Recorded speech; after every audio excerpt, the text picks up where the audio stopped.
સમાચાર મળી રહ્યા છે કે જ્યાં ગેરકાયદેસર તાંબાનો જથ્થો મળી આવ્યો છે। જી હા, સુરતના માંગરોળ તાલુકા ખાતે આવેલ કોસંબાના ઓવરબ્રિજ પાસેથી મળી આવ્યો છે આ તાંબાનો જથ્થો।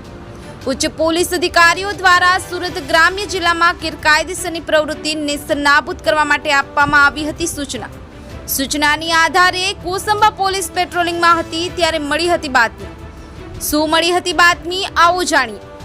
ટાટા ટેમ્પો GJ16AU4686 માં કોઈ પણ આધાર પુરાવા વગર તાંબાનો ભંગાર લાવવામાં આવી રહ્યો છે અને આ તાંબાનો ભંગાર કેમ તરફથી અંકલેશ્વર તરફ લઈ જવામાં આવી રહ્યો છે।